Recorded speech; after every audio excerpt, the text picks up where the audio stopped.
Cacio e Pepe, a one-of-a-kind pasta, beautifully simple, but somewhat tricky to execute. I have a special cheat code that makes this recipe a little bit easier and keeps the sauce from breaking. This is another Roman pasta, a cousin of the amatriciana, which we just made, and the carbonara as well. The constant across these three Roman pastas is the Pecorino Romano cheese, and the pecorino, which is a sheep's milk cheese, very salty, very delicious, is the star of the show undoubtedly in Cacio e Pepe as well. This pasta means a lot to me because it was one of the first courses we had at our wedding in Rome last June. Traditionally, Cacio e Pepe is just the pecorino cheese and the black pepper, but the version I'm gonna prepare today is the one we had at our wedding. It's slightly more elevated, and I think it's gonna be one that you really enjoy because it's delicious and is faithful to the original recipe. Let's talk ingredients. Black peppercorns. I recommend whole ones. We're gonna ground them freshly. Pecorino Romano, as I mentioned, this is a beautiful aged one from the Roman countryside. All right, now we take things up a notch with the artichoke. This is one of the things that makes it elegant. Now, we want the leaves, but on an artichoke, the leaves are actually called bracts. And it's not the outer ones that we want, it's actually the inner ones. And what happens is they develop a beautiful texture once they're fried. They become like small potato chips, and they're gonna add a beautiful texture to the cacio e pepe. Truffle sauce, also known as tartufo in Italy. These really add a nice lift and a great finishing touch. Before I share the last ingredient, the cheat code, if you will, let me make a very, very quick disclaimer. Sono un cittadino italiano, sono nato in America e sono cresciuto qui, però ho visitato l'Italia tante volte, ho anche vissuto e studiato a Roma. Cornstarch. Now I know that there are likely Italians screaming, which is why I made that disclaimer. However, cornstarch is both odorless and tasteless, and we're going to use a very, very small amount of it. And it will help us really bind the cacio e pepe together. If you've made cacio e pepe before and you've been frustrated by the results and that it comes out stringy and it's not a real creamy, silky sauce, it's because there are fats in the pecorino that only have a very, very small temperature window in which they either become a beautiful sauce when mixed with the black pepper and the pasta water, or they become a super stringy mess. One of my goals is to empower you to make your own cacio e pepe and make this for yourself and for your friends and for your family. And let me tell you, it is no fun when you're making the cacio e pepe and it's a stringy glop. So I'm trying to save you a lot of time and aggravation. Let's get started. Pecorino first. As I mentioned, it's the star of the show. You're looking for about 3/4 of a cup for a serving of 2 people. Once you're done finely grating the pecorino, set it aside. It's time to prepare the artichoke leaves for frying. All right, preparing the artichokes is very straightforward. I mentioned you don't want these outer bracts because they're really, really tough. They're not gonna fry up and have that really light, crispy flavor. So just simply peel the artichoke. These are a lot more pliant than the ones on the outside, and that's exactly what you want. These are going to be fried in a cold pan with olive oil. They're gonna get very crispy. Put the artichoke leaves to the side once you have about 3/4 of a cup. It's time to begin the cacio e pepe sauce. To do this, lightly toast freshly grated black pepper over medium heat. Once the pepper is super fragrant, you're going to turn the gas off and you're gonna add 1 1/4 cups of cold water.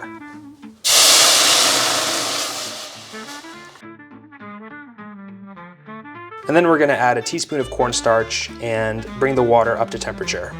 So you want to see the pepper sauce beautifully thickened. That's the cornstarch doing its job. Once the sauce returns to a boil, pour it into a bowl and place it in the fridge for 10 minutes. While it cools, let's begin preparing the pasta water. Make sure to salt it abundantly before bringing it to a boil. While the pasta water comes to a boil, we're going to fry the artichokes. Cold pan, olive oil, and then in with our artichokes.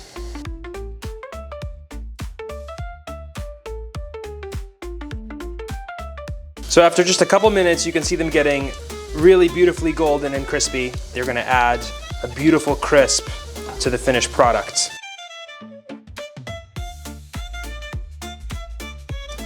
Give these a Nice seasoning of salt. Small toss.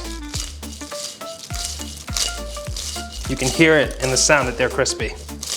I like to give the bracts an ample chop so they have a good bite-sized crunch once they're folded into the sauce. Set them aside for now. It's time to combine the pecorino with the pepper water and grab our emulsion blender. You can use a whisk too, but a hand blender gets the best results.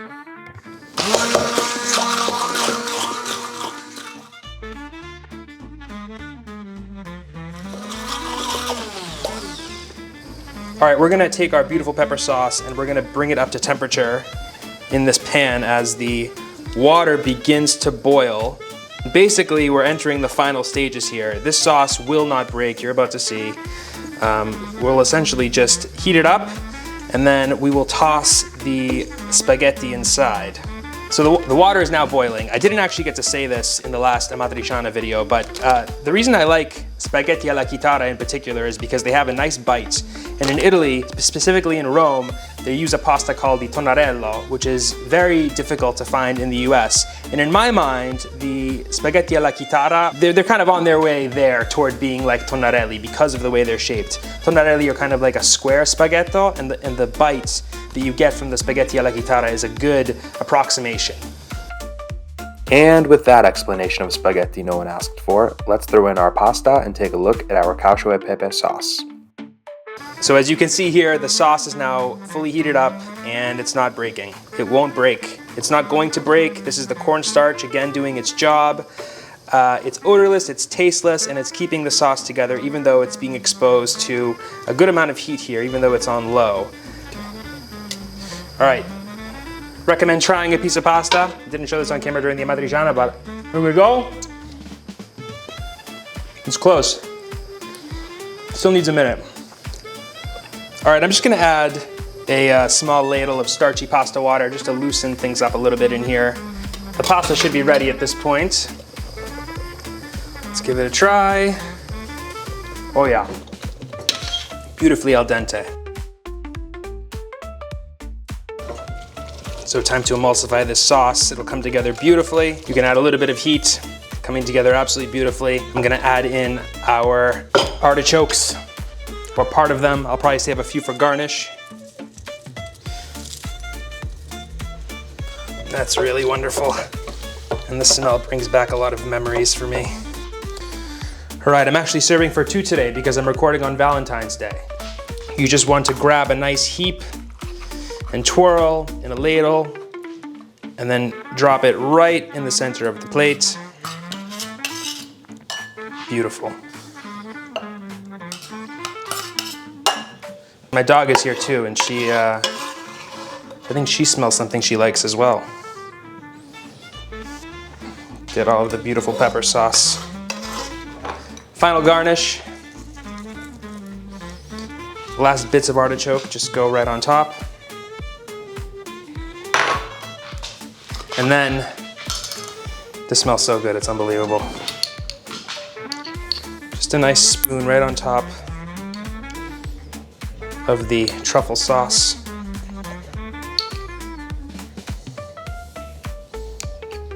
And then last but not least, a beautiful grating of Pecorino Romano. And, who could forget, the other half of Cacio e Pepe. A final touch of black pepper. And you're ready to enjoy. All right, let's finally take a bite of this. Get a beautiful heaping mouthful of the pasta with the artichoke and the tartufo. I have my dog here. My dog, if you can hear the clacking, is here because of the smells. Or at least that's what I'm gonna tell myself. This brings back a lot of memories. Hopefully I'm starting to build your trust as well. And in that spirit, remember, this is Cacio e Pepe. Not Cacio and Pepe, not cashew and peepee, Cacio e Pepe. That's how it's said. If you're ever nervous about saying it correctly, don't be. Just take your sweet time. Cacio e, like your teacher just asked you something and you're totally caught off guard and you don't know the answer. And then Pepe.